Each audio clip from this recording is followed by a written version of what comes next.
The Crew 2 is not your typical racer. It is not your Gran Turismo Sport, it is not your Project Cars, it is not your Drive Club or your Forza Horizon, depending on what console you like to play. The Crew 2 is not a serious racer like those where you have to worry about your tyres or your fuel or anything like that.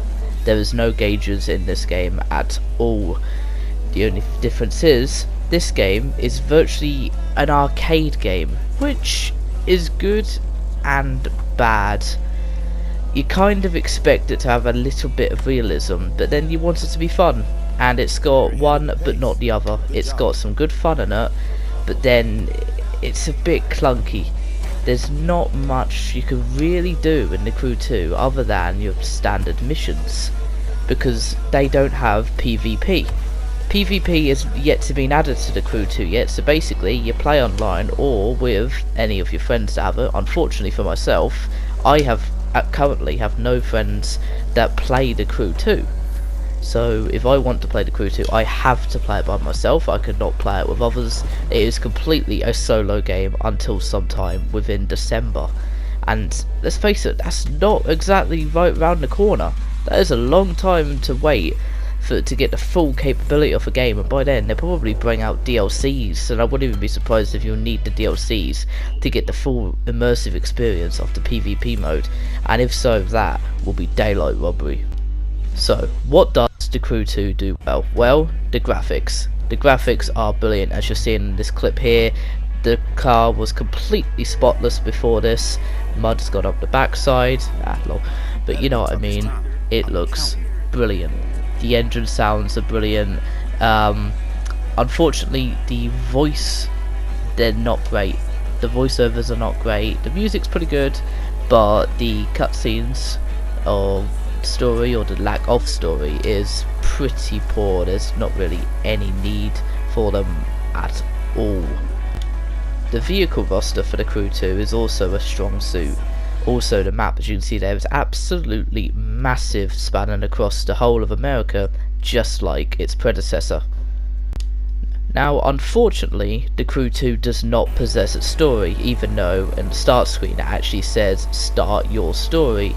That's kind of fraudulent, because there isn't one. You're basically just doing races upon races, just to earn rep on your fake Twitter. And, like I say, it's not a story. They had a story in the first one which was heavily criticised. It was basically a revenge plot. I won't give any spoilers away, but it wasn't the best. So, no story for this one. A lot of people were happy to hear, but me personally, I ain't. You don't feel like you're really achieving much.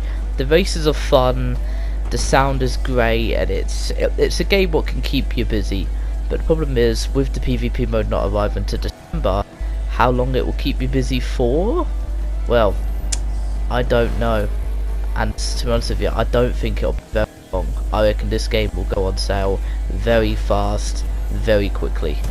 Now, the main selling point about the Crew 2 is all the different vehicles you can get. In the first Crew, it was all about cars, just lots of different types of cars. On this one, you've got everything. You've got cars, and you've also got the new additions of boats and planes. And that's what's put this game on the map, really, because no one's really known what to expect. And when I was mentioned earlier that it was arcadey, it's arcadey in this regard. If you wish to change from a car to a boat, you simply have this feature called Fast Fave, and you can change from a car into a boat within like a single second.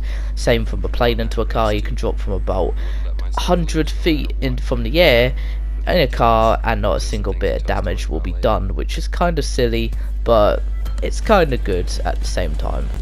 Now, me personally, I don't often play racing games. When I was a kid, I used to play the old Need for Speeds on the PlayStation 2, and in my personal opinion, they are still the best racing games you can get to this day. Racing games out there at the moment, I play on a PlayStation 4, and I have the Crew 2, Gran Turismo, and Project Cars, and it all depends what you're after. If you're after a more realistic experience of racing, definitely get Gran Turismo or Project Cars. The Crew 2 is not for you if you are looking for realism. If you're not looking for realism and you're looking for a bit of fun, something which is a bit quirky, then you definitely gonna be wanting to get The Crew 2, because I'll admit it is a lot of fun, but the only thing is how long. Okay, well this was a brief explanation on what The Crew 2 is, what it does and what it doesn't do. If this video has helped you out, then please help me out and hit subscribe, hit a like and comment if you want to. I'd love to get into YouTube. I don't really have the money to go buy expensive stuff, so I'm using SHAREfactory to see how it gets on. If you want to see any more of The Crew 2 videos, please subscribe and I might start streaming it. I'm currently enjoying it. I've only put probably just over an hour into the game. I haven't had much time to really play it. So if you guys want to see more of The Crew 2 or anything else PS4 related, stay tuned. Thank you again guys. I'll see you in the next one.